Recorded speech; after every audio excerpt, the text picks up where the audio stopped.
Hey guys, Florist here, coming at you with what today is going to be a VGC 2017 building video.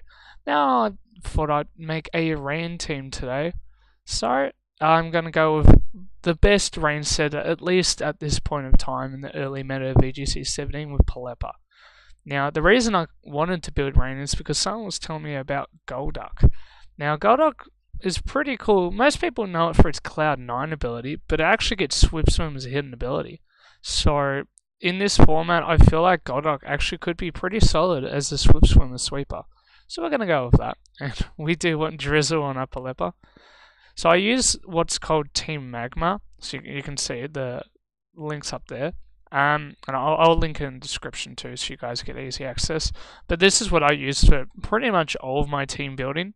It hasn't updated for Sun and Moon, unfortunately. But for most of the Pokemon, you can use old Pokemon with the same typing, so you can somewhat use it.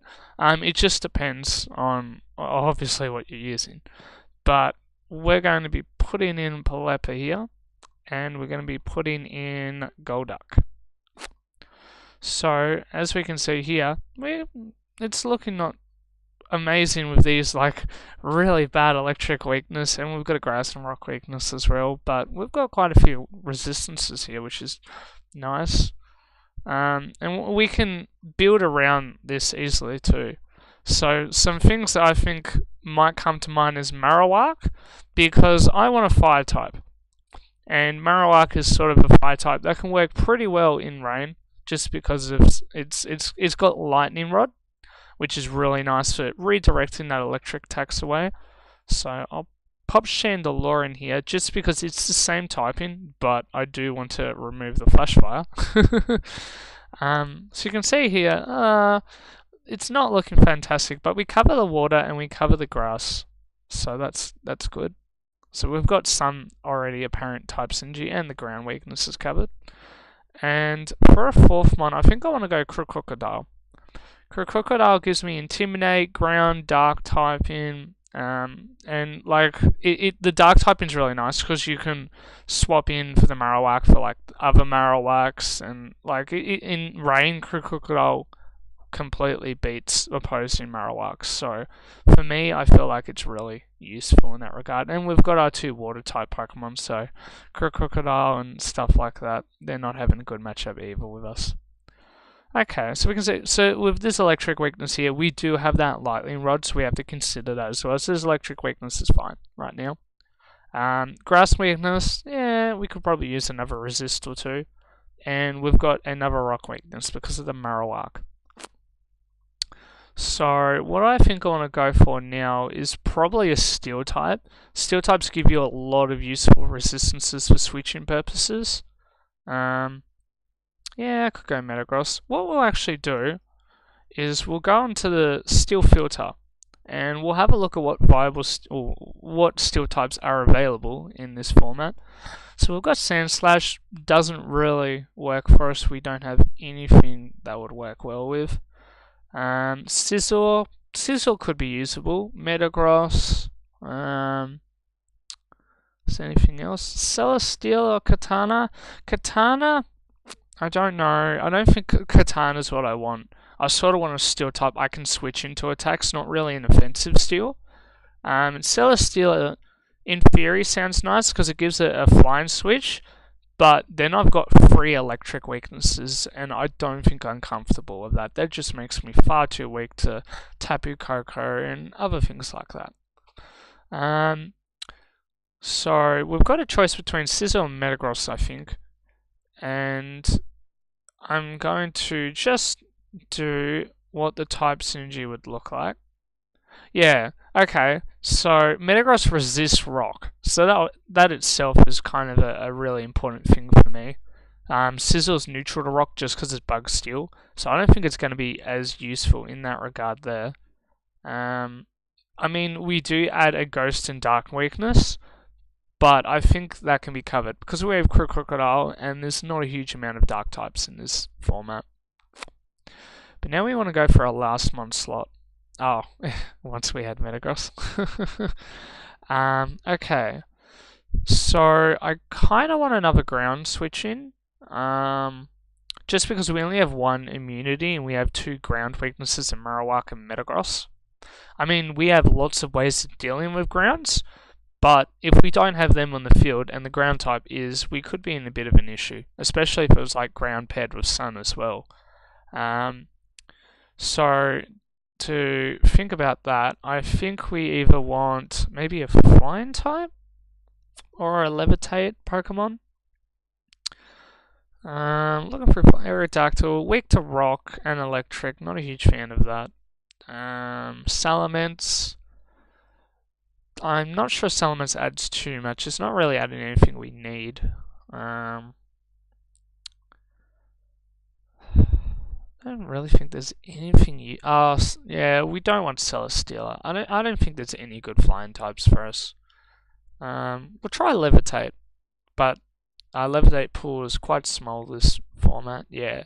Yeah, so the only decent one would be Vikavolt, but I'm not sure how much I want Vikavolt. Instead, actually, we could use Tapu Bulu. Tapu Bulu sounds pretty nice. Tapu Bulu reduces earthquake damage for both these guys. It does reduce my own earthquake, but that's okay, because Crocodile has its crunch stab I could use instead. And it gives passive healing for pretty much the entire team but the Paleppa. And it should give me a Dark Resist. So I'm going to pop in Whimsicott because it's the same type in Grass Fairy. Yeah, actually, look at that. That looks really nice. There's a little bit of a ghost weakness, but that should be manageable, I think. We have lots of ways of dealing with like Gengar and stuff because we have the Golduck and the Paleppa, and I feel like this seems pretty solid. Okay, so we'll probably go into the actual movesets and the items for them now. So I think for Paleppa, I definitely want Scald, and I think I want Hurricane as well. Double stab. The Hurricane's nice. It hits grass types, which is I think important. Gives me an option to hit Bula and stuff. I think I want Tailwind as well and Protect. I don't think I need Wide Guard for this team. I feel like Tailwind and Protect just offer a lot more for the team. Wide Guard, I mean, it could help with Discharge because we have a decent electric weakness, I guess, and Earthquake with them, but I feel like with Bulu, we've covered the Earthquakes. There's only really Discharge, and Paleppa could just drop to a single target electric attack. So I think that should be fine. I want to go Safety Goggles as an item. I like Safety Goggles as an item in Paleppa right now, just because the Lilligant Torkoal leads are pretty damn common right now. So the ability to switch in, set up rain, and not get affected by sleep power is really big because you shut down that very hard. So, yep, we've gone with that. We'll go for the spread now. So, let me think. We're using Tailwind, so we want to hit Tapu Koko speed tier. So what we actually want to do is, I'll drop that back down. We want to hit 101 speed because Tapu Koko hits 200 speed. So if we run 101 in Tailwind, we outspeed Koko, which I feel is important because if we got a Tailwind up and maybe Tapu Koko came in, our Golduck and our Paleppa would be able to knock it out with a double target with the Scald and Scald, presumably.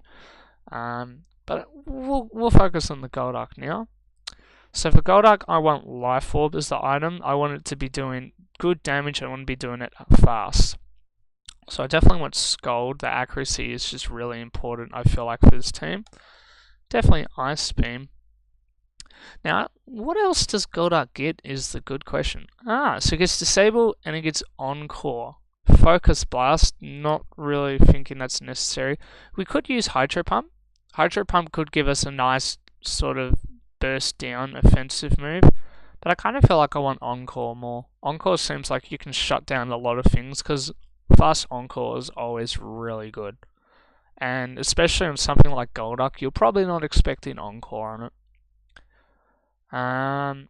So we definitely want max special attack. That is a definite for a Life Orb Sweeper. But for speeds, we already outspeed Tapu Koko. Maybe Scarf Tapu Lele is probably a good benchmark. Just because that's one of the more common items, I believe, in Tapu Lele, but they don't use a timid nature. So we're looking at 147 times 1.5. Times 1.5. There we go. So we've got 220.5. Okay. So 220.5, that means we want at least 221 speed stat, which means we want 111. That way we're hitting 212 as the speed. So that way we're getting what we want. We want to outspeed Scarf Tapu Lele, just because it would probably do a 1-hit KO in Golduck, I'd imagine, if it's like a strong Psychic or something similar coming out. And we'll put the rest in HP, because you can see it's actually got 181 as a HP stat. So what I'm actually going to do is I'm going to drop it down to 179 and just put the rest in the defenses. Now the reason I'm doing that is Life Orb does 1/10 of your HP after you attack. And now because I'm on 179, I'm actually doing 17 damage with my Life Orb instead of the 18 if I just left it with the remaining EVs placed into HP. So that hopefully means our Golduck will just last that a little bit longer if it has to. So now we've got the Marowak. So we'll go with a Bone Club. Yes, it is Fit Club. Fit Club is the item, because there's really no other item you should be using a Marowak. It just gives it very nice offense. So we want Flare Blitz because we want fire coverage. There we go, Flare Blitz. We want, I believe it's Shadow Bone. Yes, Shadow Bone. And we want Bone Meringue, because that gives us just really fantastic offensive coverage with Fire, Ghost, Ground. So we just want to go max attack, and I'm going to go 12 speed EVs. I just want to creep a little on opposing Marowak, just so I know that unless it's a very fast Marowak, I'm probably more than likely outspeeding all of the bulkier ones. So now we've got to decide on our last items. I think to Tapu Bulu, I'm going to go with Leftovers, just because I've been liking the Leftovers set a lot. Gives it a huge amount of longevity, and that's really what I think we're after for this sort of team. We just want the grassy terrain to always be up. Everything's sort of healing back. It's really nice for that. So we'll go Woodhammer and Hornleech. I feel like we don't really need superpower. We kind of just want the option to switch between high damage and recovery. That just gives us nice options. And we'll go Stone Edge, just because it gives us really good coverage, hitting the flying types and the fire types that Tapu Bulu does not enjoy facing against. And we're probably just going to go max attack here. Probably another 12 speed EVs just to get the creep and stuff again. Important, I feel. And yeah, I think that's pretty solid with them there. So now we're going to decide between the item Crocodile and the item on Metagross. Now, since item clause is a thing, one of them probably wants the Lumberry, but I've got to decide on what other item I want on the other, because we've got Life Orb taken. I don't think I want Choice Band. What I might do is I might go Lumberry Crocodile and I'll go Assault Vest Metagross, because that's a really good item on Metagross. As you can see in the stats here, it's got really good defense. Special defense is a bit better than average, but with that Assault Vest, it's going to get very, very bulky. So we'll work on the Metagross first while we're here. So we'll go Meteor Mash and Zen Headbutt for stabs. Bullet Punch is nice for priority, especially with Metagross's limited move pool this year. And for our last option, we have a couple options. We could go with Earthquake, we could go with Explosion, and it gets Hammer Arm as well. So those three could all be considered. I don't think I want Explosion. I feel like that's better in Choice Band sets. And I don't really want Earthquake, because it's not really adding too much the team actually needs to cover. And it's quite weak non-stab, Earthquake. So I think we'll go with Hammer Arm. We haven't got fighting coverage yet, so actually that comes in pretty useful for us. And for here, we're just going to go max attack, just in the defenses, some speed, and rest in HP. There we go. So that's our Assault Vest Metagross completed. And so now we just have the Crocodile. Now I think we want Earthquake definitely. we want crunch because we want that second stab, and I feel like rock slide gives us rock coverage, which is nice for hitting things that we can't earthquake next to or towards. So now we're going to think of crocodile's speed. I feel like we want to be able to outspeed Tapu Bulu. We're not doing anything to Tapu Bulu, but I feel like Crocodile would appreciate that speed tier, just so we can do something to partners to stuff like Tapu Bulu, because Tapu Bulu, other than our Marowak and our Metagross, we don't, and Pelipper, I guess, we don't really deal with it that much, and I kind of want Crocodile to be able to even rock slide if I have to get some flinches. I mean, that's actually probably a decent idea. So what we're going to do is we're going to look up Tapu Bulu, and we're going to look at what speed, max speed Tapu Bulu achieves. So it's 139, same speed as Smeargle. So that actually comes in really well too, because we've got the Lumberry, we could actually outspeed Smeargle, and so it can't spore us, and so we can KO it in return. Okay, so we want 140 as our speed, and so that's 220 speed EVs it's using. Okay, and we would want max attack once again, and we've just got a little bit in HP. Right, I like the speed tier for that, because everything's sort of, we've got a fast mode Pelipper and Golduck. Crocodile can use that speed well in Tailwind, Metagross is not bad in Tailwind, because everything's so slow. Like, I feel like this team can just really effectively use its speed. But yeah, no, I'm happy with how this team is. Perfect. So what I'll do is I'll leave a paste bin of this in the description so you guys can see what I'm doing. I'll also leave the synergy chart too for you guys and Team Macmillan, because I feel like, as you can see, this team has really effective synergy. It has a resist for every single typing there is, and it has more than one for quite a few. I mean, look at the fire and resist. We have 1 immunity and 2 fight and resist for 1 weakness. Like, fighting types not having a good matchup against this team for sure. But yeah, perfect. Alright, well, thanks for tuning into this. I'll be planning on making some more VGC 2017 teams. So, we probably want the modest nature there. But yeah, as we can see, it's a nice balanced team. It's got good defensive synergy, and it's got a lot of offense. Nearly everything's maxed in attack, so you know we're doing good damage as well, especially with the rain up. But yeah, fantastic. Alrighty, well, I'll catch you guys later. And yeah, you guys have a good day.